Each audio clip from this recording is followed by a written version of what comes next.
Saludos a todos y para este 17º Congreso Internacional Multidisciplinario de Ciencia y Tecnología de Quito, Ecuador, con el paper 65 denominado Análisis del impacto de la formación ética de los estudiantes de Contaduría Pública en Uniminuto, institución universitaria colombiana, en la modalidad virtual y distancia, y su competencia sobre los dilemas éticos en el campo profesional, elaborado por el profesor Efrén Ariza, Eduard Quintero y quienes habla Pilar Corredor. El objetivo de este trabajo fue contribuir a la transformación curricular y específicamente en lo que tiene que ver con la enseñanza de la ética a partir de un diagnóstico que realizamos de las posturas éticas de los estudiantes de nuestra institución. Es preciso decir en la modalidad virtual y distancia, ya que también tenemos una rectoría con la modalidad presencial. También nos enfocamos en cómo aplicar los dilemas éticos a partir del método de darle voz a los valores y poderlos resolver o analizar de un modo distinto. Partimos de unos antecedentes, el trabajo de O'Leary en el 2009, que nos dice que en los dilemas éticos pueden haber 5 posibilidades, 5 escenarios también, y lo que se intenta es que el estudiante seleccione el más ético posible. Además, los resultados de su estudio, de la primera fase del estudio, se comparan con las elecciones que hacen los estudiantes una vez han recibido conferencias, clases sobre la ética específicamente. En el 2012, con el trabajo de Wampton y Coughton, lo que se procura es que un instrumento, una encuesta, no solamente pregunte qué es lo correcto o cuál es la postura ética, sino que se pueda indagar por las razones que llevan a una persona a seleccionar una postura u otra. En el año 2016, con Riemann, Snyder, Manley y Leonard, tenemos que se menciona el enfoque de darle voz a los valores o el giving voice to values, específicamente para estudiantes de contaduría, y además se hace una adaptación de la escala multidimensional, o más bien de la escala en general que propone Colbert para la moral. Tenemos el trabajo de Christensen, Coate and Camp en el año 2018, que plantea que los dilemas éticos deberían ser estandarizados y también a partir de simulaciones y eventos repetitivos, reforzar las elecciones correctas en el caso de los estudiantes.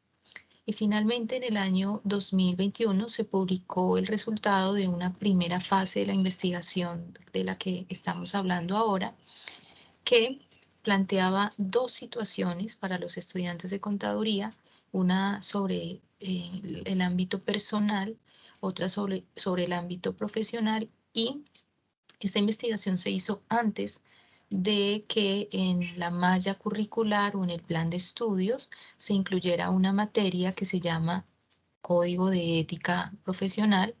y en la cual no se trabajaban, o más bien, antes de ello no se trabajaban los dilemas éticos. Allí tuvimos también un resultado, un diagnóstico, y fue también de parte de los autores que en este trabajo se menciona. Tenemos entonces que este método de darle voz a los valores y creado realmente por Mary Gentile en el año 2010, intenta que haya una influencia positiva en los otros a partir de la reflexión, del análisis y de la toma de postura ética. Es un enfoque que intenta además, bueno, resolver un poco más ese dilema entre la ética y la moral y que más bien se acerquen una a la otra. Mintz, en el año 2016, pues específicamente sugiere que este método del Giving Voice to Values se aplique a los estudiantes de contaduría y no con un enfoque normativo, claro, de qué es lo correcto, sino cómo se debe hacer lo correcto. Esto es importante. Además, bueno, ya lo mencionaba, esto va a permitir de alguna manera o procura que podamos trascender de esa cuestión ética moral e irnos a una escala de valores y de decisiones mucho más alta. En ese sentido, Remen, Snyder, Manley y Leonard, como les decía antes, procuraron a través de una escala que tiene diversas etapas de desarrollo moral y en las que podríamos hablar del egoísmo, utilitarismo, relativismo, contractualismo y la equidad moral, y que además van a fundamentar, ahora lo vamos a ver, el instrumento que aplicamos.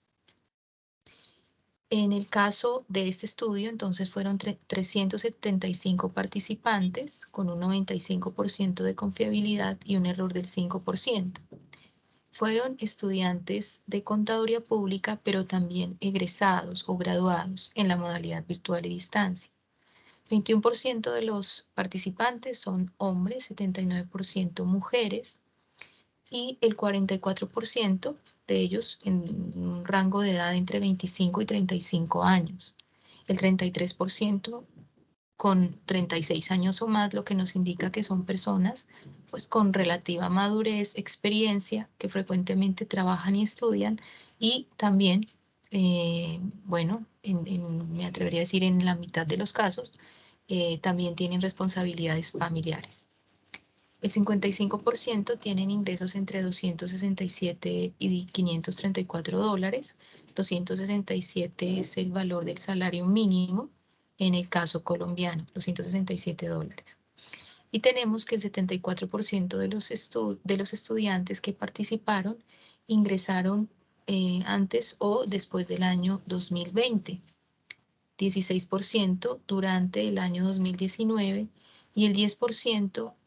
antes del 2018. Esto es importante porque la materia de código de ética profesional de la que hablaba antes se incorporó precisamente en el año 2020. Entonces, esto es clave para entender la forma en que ellos asumen los dilemas éticos planteados. Tenemos entonces que el instrumento, apoyándonos en el trabajo de Quintero y Rodríguez, contiene 19 preguntas que son básicamente información sociodemográfica y variables psicográficas, y otros 32 ítems a partir de la escala mencionada, la adaptación que hacen Remen, Snyder, Manley y Leonard sobre lo que Kohlberg considera los estadios en la postura ética y moral, con dos situaciones. Una personal, y tiene que ver con la reacción de una estudiante, de una joven, al descubrir que su compañera en redes sociales hace bromas o comentarios no tan positivos sobre ella, y como respuesta, esta joven también en redes sociales publica datos íntimos, personales sobre su compañera. La segunda situación tiene que ver con el ámbito profesional y consiste en que un auditor acepta un regalo de parte del director de una compañía en la cual está haciendo la auditoría y en la que también había descubierto hallazgos que comprometen seriamente la gestión de ese director. Él acepta, y esto pues posiblemente lleva a que esos hallazgos o esa información encontrada se va a ocultar o no se va a mostrar a la junta de accionistas. Tenemos entonces que como resultados, primero, tanto estudiantes como graduados, en un 68% aproximadamente, consideran que publicar información íntima de las personas sin autorización es un delito y va a conllevar una sanción legal y también disciplinaria en el caso de la universidad, porque decía, el caso transcurre con compañeras de universidad. El 8,5% de los participantes también considera que es una situación incómoda cuando la joven, o más bien cuando los demás compañeros sepan lo que hizo. El 7,3% de los chicos indican que puede detonar, o más bien, esto que ha hecho la joven de publicar la vida íntima de su compañera como venganza a lo que ella comentaba en redes sociales, podría derivar en un hábito en el futuro. Sin embargo, esto contrasta con el 3% de los egresados que seleccionan esta posibilidad, lo que indica que no se preocupan tanto de que esto se repita en el futuro. También tenemos que sobre la situación personal, el 97% de los estudiantes y egresados considera que no es ética, 91% es injusta, 96% no se acepta por parte de la familia, el 89% considera que es inaceptable desde lo cultural, 89% que viola una regla que está escrita y el 36% consideran que no es para el beneficio personal. En el caso número 2 o el caso profesional, lo que tenemos es que el 46% de los estudiantes y el 38% de los egresados consideran que ocultar información de un auditor es un crimen y también tendrá una sanción legal o profesional. El 18% de los estudiantes y el 25 o 27 casi por ciento de los egresados expresan que eh, esta respuesta del auditor podría repetirse en el futuro, podría volverse un hábito. Y 13,3% de los estudiantes y 15% de los graduados se preocupan porque pues, el auditor se sentirá incómodo cuando sus colegas se enteren de lo que hizo. Esto también consideramos que es significativo porque quiere decir que en el caso profesional a los participantes les preocupa mucho más la sanción disciplinaria y la sanción social desde ese ámbito disciplinario. Vemos en pantalla, además, la correlación entre las respuestas del caso 1 y del caso 2. Vemos que hay una correlación positiva, por lo menos en estas categorías de no ética, injusta, mala, incorrecta, no aceptable para la familia, no aceptable para lo cultural, no aceptable para desde el ámbito tradicional. Vemos que en la mayoría de los casos los estudiantes han seleccionado estas opciones, hay una correlación positiva y también vemos esa correlación cuando se pregunta si es para el interés personal, si no es satisfactoria, si no es útil, si maximiza el daño y viola unas reglas o rompe una promesa. Importante decir que para estas últimas categorías la correlación, aunque es positiva, es menor. Y eso nos indica que de algún modo ese criterio se flexibiliza en el caso del ámbito profesional. Es decir, aunque la situación de algún modo está indagando por la forma en que se ventila o se revela información, pareciera que los participantes cuando están pensando en el ámbito profesional contable, que es donde participa el auditor, flexibilizan un poco más el criterio moral. En ese sentido, proponemos para la discusión o tenemos como conclusiones que la mayoría de participantes consideran que estas acciones son no éticas, injustas, malas, incorrectas, no aceptables desde el ámbito familiar, cultural y tampoco aceptables tradicionalmente. Esto se evidencia porque en promedio el 94% de los participantes seleccionaron estas posturas. El 69% también perciben que las acciones ayudan al interés personal y proporcionan alguna satisfacción. Esto tiene que ver un poco con el análisis que ya proponía Kohlberg acerca de que las acciones no éticas o injustas se nutren de alguna manera desde una perspectiva más egoísta y utilitarista. Tiene correlación. El 74,4% consideran que no es útil, tanto en el caso 1 profesional como personal como en el caso 2 profesional, porque, bueno, definitivamente, como lo decía antes, la situación profesional, de algún modo, podría ser que les permite flexibilizar su escala moral y eso se atribuye a la utilidad que podrían encontrar en un ámbito frente al otro. Mm, Cuando pensamos que o analizamos que revelar información em, implica que se ha violado una promesa, no necesariamente una regla, pero sí una promesa, y que esta opción es mucho más considerada cuando se habla de redes sociales que cuando se habla del ámbito profesional.